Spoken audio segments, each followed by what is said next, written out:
I was in New York for a class with Smart Cities for 10 different mayors around the country. And I said, but I can't not light the monument. So I came back down, lit the monument, then took a ride back up to New York in class all day yesterday and then back yesterday afternoon to do different community groups and organizations. But I wanted to say to you all, nothing is more important right now than what we do for this upcoming legislative session. We know that unequal funding for education is out of whack. And so we will be working together to make sure that we bring back that funding that is very much needed. We talk about the $1.2 billion that we brought back a few years ago to build new schools in Baltimore, 28 to be exact, and we're on track. We will build more new schools in Baltimore than the entire state of Maryland, but the fact of the matter is that we've got more schools that need to be fixed. This is the oldest school system, one of the oldest school systems in the country, and I can tell you, last year when we stepped in to fix 80 schools, and we're not responsible for the schools, but as the mayor, I say we're responsible for everything. And so our delegation feels the same way. We're responsible for the funding. We're responsible for going to get the funding for our school system. And so we will be clearly focused on making sure that we do. We stepped in for 80 schools last year. I asked our delegation, I asked our CEO of the school system how many schools are in trouble this year. The number is still 80. And so that means we've got a lot of work to do. And while you will walk in some of those new schools and see how great and wonderful they are, because they are, we created what we call community schools. And now we're working with the system to understand that we have to use those schools in the evening hours so that we can continue to grow programs that are very much needed. It was interesting yesterday when I got back, I was talking with someone, and they said, you know, we're going to be building, we want to help you build some more recreation centers in the city. We're building one over in the North Avenue, Pennsylvania area. And so I asked them if they knew how many rec centers we have. Does anybody know how many rec centers we have? So here's what most people think, 2, 3, 10. What he said was 10. I said 43. 43. Most people don't know we have 43 rec centers in the city. And building new ones. In Cherry Hill, we'll be building a brand new rec center.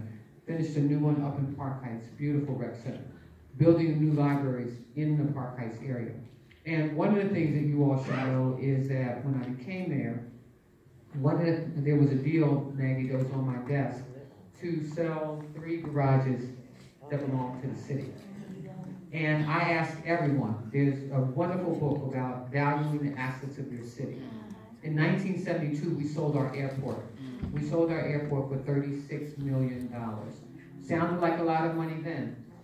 But if you think about what it is worth 40 years later, billions of dollars. So when asked to sign off on selling garages, I said, no, not doing it. And we fought back and forth for almost a year, and I said, here's what we can do. We can lease garages, maintain ownership, capitalize them. We raised $80 million. We paid off all the debt on the garages, and we netted $57 million. $52 million goes into a neighborhood investment fund. And you can see up in Park Heights, coupling with our SWAT's impact money, where we're tearing down. We've already torn down something like 60 acres. We will rebuild Park Heights, and we will make sure we're doing that kind of investment in neighborhoods like Sandtown and over East Baltimore, and connecting neighborhoods around some of our assets. We can do this work, but we have to do it together. So when they go back to Annaoplis, one of the things that we're looking for is another $75 million, because we can't do this work by ourselves. The $75 million helps us to tear down and rebuild neighborhoods that are broken. And you can see them over in East Baltimore, West Baltimore, North and South. We've got a lot of work to do together. That's why what they do in Annaoplis is so, so important. You know, and when we think about policing in our city, we're under a consent decree, and we have to get this right. You know, I know cities, and I've talked to mayors that have been under consent decrees now for 10 years. I think the shortest I've experienced is probably about 5. You know, and that means everything is lined up.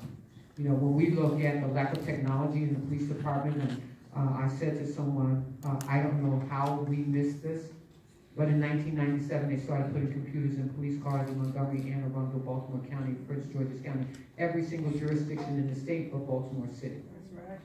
And it was with the help of this delegation that we were able to get $2 million and put computers in every single police car in the city. Thank you.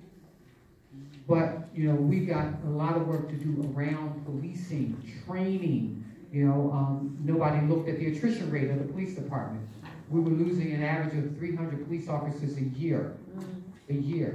But yet we froze hiring of police officers. When you freeze hiring, only thing you do is create a top-heavy organization, because when you freeze hiring, what you keep from coming in are patrol people you need to see every single day in your neighborhoods and communities. That's what you want to see. But you want them to develop a respect for the community and the community for the police, because we have to interact with each other. Visibility makes a difference. And so as we look at right sizing, we haven't had on our books is 2,800 police officers. That's been on our books now for the last 7 years. We haven't had 2,800 police officers in 7 years. We put it on our books, but it's not what we hire. And we can't train. You can't just train for the attrition rate. You have to train for the vacancy. And we didn't have our police applications online when we first got here. You have to walk down to the police department. You have to fill out an application. So we were getting 50 applications a month. Now we put them online, we're getting 60 to 70 applications a week. So it's not a lack of individuals who want to be police officers, it's getting them in the door, but it's also giving them the right kind of training. And that training is important. Our capacity to train is about 240. But we've got to train 400 if we're going to meet the attrition rate and fill the vacancies over the next 3 years. That's what it's going to require. So we don't have that capacity in our facility. And that's why we're partnering with probably Coppin State University to look at how do we expand the opportunity to train. We've also had an issue of diversity in our police department. So we said, you know what? Why can't we help grow our own? So working with our Bloomberg team, we created a certified by the state cadet program where our young people in high school come out at 18, they can become cadets for 2 years. They should be our stars going into the police department, because it's how we train them that will make a difference. They come out, they're making $35,000 plus as cadets for 2 years, and then they go into the academy, and they'll come out of the academy and make it 51 plus. And then they can grow. But again, you all, this work, the capital projects that we have to do, they're focused on that. The education dollars that we need, they're focused on that. And even when we talk about transportation needs, I mean, that's a whole long story, and I'm sure you all will share that. But we need to improve our transportation. That last mile transportation, I was talking with the gentleman who built Annaoplis County, that mall area, before he passed away. He said 60% of his workers came from Baltimore City. 60%. But there wasn't 24-hour transportation, so for some of them it was 2 hours there and 2 hours back. And people get burned out. They get burned out. And so what does that last mile look like? How do we create a transportation system that meets the needs of the workforce that surrounds us? And the other issue is around minimum wage. And I can tell you that the conversation that I had with our surrounding jurisdictions, we've elected, I think 4 out of 5 major jurisdictions around our city. Annaoplis County, Howard County, Baltimore County, and Baltimore City, all Democrats, and Prince George's County, 5 major, and Montgomery County, 6 major Democratic leaders. I invited them all to have a conversation with me at my house, and then took them to a football game and said, look, we got to do things together. And they're excited. We've got some exciting young leaders around our city who are ready to help our city. So we'll be doing some things together, like moving towards the minimum wage, what we need to do together collectively. And so I'm excited about their leadership. I'm excited about the new folks who joined us as delegates. Give them a big round of applause. And what you see among us, and this really bodes well for Baltimore, is the leadership positions that these folks who've been there, who've been a part of this body, have obtained. That will bode well for Baltimore. So I just stopped by to say thank you all. Look forward to working with you all every single day, if necessary, if you need me. But I know more importantly that we've got leadership that understands what needs to take place. And so we will meet regularly, but more importantly, I will be depending on them to help us to get to where Baltimore City needs to get to, and more importantly, becoming the great city that I know that we can. And let me just close with this. While we are trending downward in violence, and we're trending down in every category, we created this violence reduction initiative, and I think many of them can attest to it. That in some areas we're down 20%, some areas 30%, some areas 40%. But the reality is that it needs to be in every part of the city. And part of doing that is right-sizing the city. So right-sizing the police department. And taking some of those police officers who are doing civilian work and taking them and putting them on the streets where they belong. And we will do that. We have a plan for that as well. So again, thank you all, and let's become a safer city together. Illegal guns on the streets of our city, we've got to stop it. Killing has to stop. Mental health services, drug addiction, all of those things are issues for this upcoming session. Thank you, thank you, thank you. Thank you so much, man. You always want to run.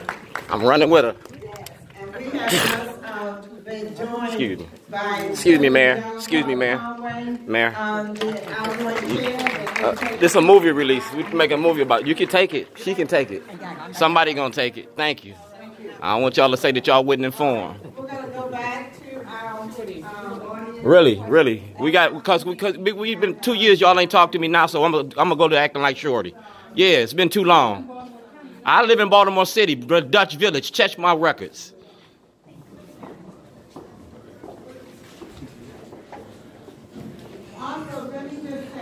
I'll come down here every year. Y'all want to cut and run and then talk about where I live. I live in Baltimore City. Y'all kidnapped me out of my house. Y'all kidnapped me out of my house. Your delegation to stop this war on drugs. That's what I came down here for. Mayor. Man, don't matter. You know what I mean? I'm not disturbing nothing. Well, I'm going to be out here too.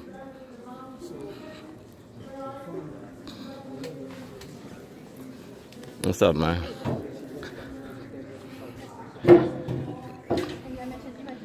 This is Mayor Pugh, and she talked about I don't live in the city. I live in Dutch Village. I was kidnapped from the city by the city. You know what I'm saying? I want to talk about hold them up. I've been trying to talk to her for 2 years when she was Senator Pugh. Now she Mayor Pugh, and she want to give a high hat to somebody. High. Peace and love. Peace and love and Bobby Sherman, baby. I'm going to make it happen. I don't want nobody to say I blindside nobody. Fox 45, you too. You lucky I ain't cut in and cut y'all off. That's real talk.